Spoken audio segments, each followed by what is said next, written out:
उनको आने वाला पैसा जमीयत उलेमाए हिंद यूनाइटेड किंगडम से आता है, करोड़ों रुपया आता है। अब जमीयत उलेमाए हिंद यूनाइटेड किंगडम जो है वो पाकिस्तान को भी पैसा दे रहा है। आप 2 दिन बाद बोलते हैं कि गजवाए हिंद को करने वाला गाजी माना जाएगा, शहीद माना जाएगा। क्या आप अजमल कसाब को गाजी और शहीद बता रहे हो बच्चों की नज़रों में? सहारनपुर में देवबंद नामक स्थान पे एक मदरसा है, दारुल उलूम करके। ये एक ऐसा संस्थान है जो पूरे दक्षिण एशिया में मदरसा एजुकेशन सिस्टम को, उसके करिकुलम को, उसके सिलेबस को कंट्रोल करता है।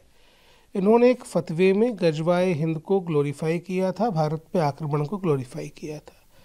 हमने उत्तर प्रदेश सरकार को नोटिस दिया था इन पर कार्रवाई करने के लिए। उत्तर प्रदेश सरकार का एक इंटरिम रिस्पॉन्स हमको मिला। उस रिस्पॉन्स में उन्होंने ये बताया कि ये जो फतवा जारी किया गया था ये 1 दिसंबर 2008 को जारी किया गया था। साथ ही हमसे डिस्ट्रिक्ट एडमिनिस्ट्रेशन ने रिपोर्ट सबमिट करने के लिए कुछ समय मांगा। जब हमने इस फतवे को, जिसमें गजवाए हिंद को यानी भारत के ऊपर एक प्रकार का आक्रमण करना और उसमें जो मारा जाएगा वो सर्वोच्च शहीद होगा, ये बच्चों को सिखाना, ऐसा फतवा जो जारी किया गया, उसकी तारीख देखी जो 1 दिसंबर 2008 है, तो जाहिर है कि 26/11 का जो विभत्स आतंकी हमला भारत पे हुआ था ये उसके ठीक बाद जारी किया गया फतवा है।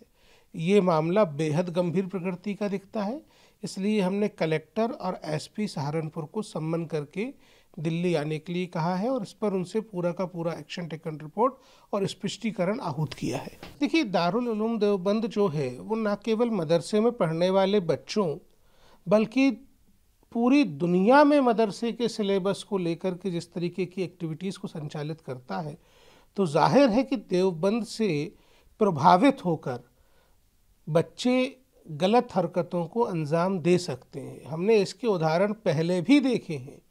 संभल का एक युवा देवबंद से प्रभावित होकर के आतंकी बना था, अल कायदा के इंडियन सब कॉन्टिनेंट चैप्टर का जो है वो सदर बना था।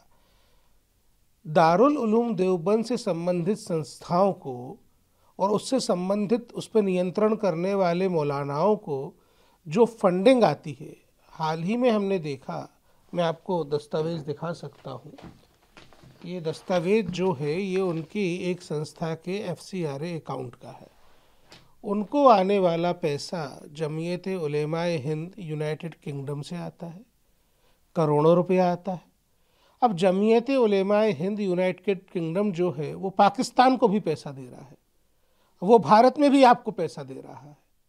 पाकिस्तान से हमारे यहाँ आतंकी आते हैं, हमारे यहाँ आक्रमण करते हैं, भारत में बेगुनाहों की जान लेते हैं। आप 2 दिन बाद बोलते हैं कि गजवाए हिंद को करने वाला गाजी माना जाएगा, शहीद माना जाएगा। क्या आप अजमल कसाब को गाजी और शहीद बता रहे हो बच्चों की नज़रों में? ये स्पष्टीकरण अब उत्तर प्रदेश सरकार के अधिकारियों को दिल्ली आकर देना होगा।